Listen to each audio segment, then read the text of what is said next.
अचानक सीएम योगी का बयान हिंदू राष्ट्र की ओर कैसे इशारा कर रहा है?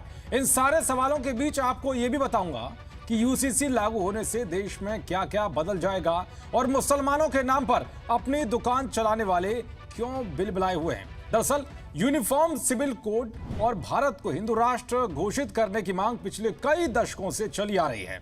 यूसीसी बीजेपी के मैनिफेस्टो के बड़े वादों में से एक है।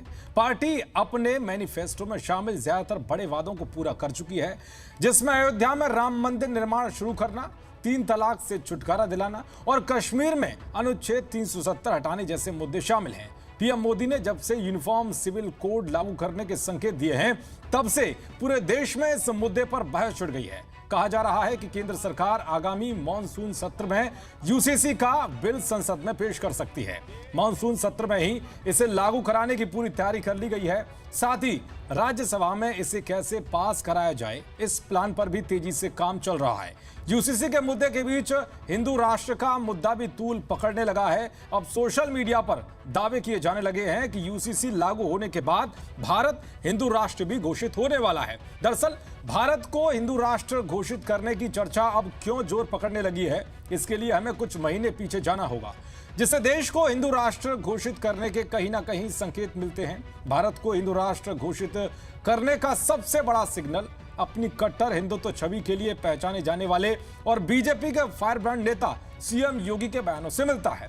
सीएम योगी ने सबसे पहले 2017 में हिंदू राष्ट्र का समर्थन करते हुए कहा था कि अगर ये लोगों और देश के हितों की पूर्ति करता है तो ऐसे कदम में कुछ भी गलत नहीं है। इसके अलावा सीएम योगी ने इसी साल 15 फरवरी को एक ट्वीट करते हुए लिखा था कि भारत हिंदू राष्ट्र है क्योंकि भारत का हर नागरिक हिंदू है। भारत हिंदू राष्ट्र था और आगे भी रहेगा। सीएम योगी के इस ट्वीट के बाद पूरे देश में एक बहस भी छिड़ गई थी, जिसके बाद कहा जाने लगा कि अब जल्द भारत को हिंदू राष्ट्र घोषित किया जाएगा, क्योंकि सीएम योगी जैसा नेता हिंदू राष्ट्र पर इस तरह बयान देता तो ये एक बड़े संकेत के तौर पर देखा जाता है।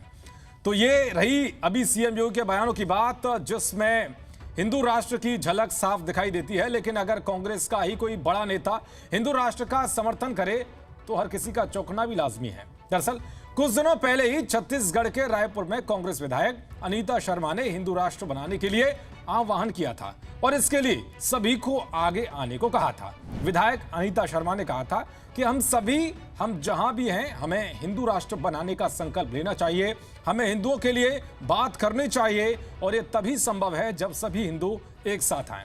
हालांकि अनीता के हिंदू राष्ट्र के आह्वान पर कांग्रेस के बड़े नेताओं ने चुप्पी साध ली थी। तो वहीं जब हवन पूजा के बाद पीएम मोदी ने सेंगोल को नए संसद भवन में स्थापित किया था, तब यह चर्चा तेज होने लगी थी कि पीएम मोदी ने हिंदू राष्ट्र की नींव रख दी है। यही नहीं बल्कि बागेश्वर धाम के धीरेन्द्र कृष्ण शास्त्री भी आए दिन भारत को हिंदू राष्ट्र बनाने को लेकर बयान देते रहते हैं। उनका कहना है कि भारत हिंदू राष्ट्र तो पहले से है, इसकी औपचारिक घोषणा बाकी है।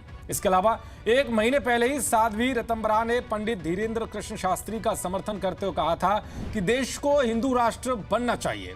हिंदू राष्ट्र बनने से पहले हिंदुओं को हिंदू होने का अर्थ समझना चाहिए, जो बहुत जरूरी है, जिससे वो अपने को सही तरीके से हिंदू मान सके, हिंदू राष्ट्र को बनाने में आगे आ सके। वहीं उन्होंने देश में यूनिफॉर्म सिविल कोड लागू करने की भी वकालत की थी।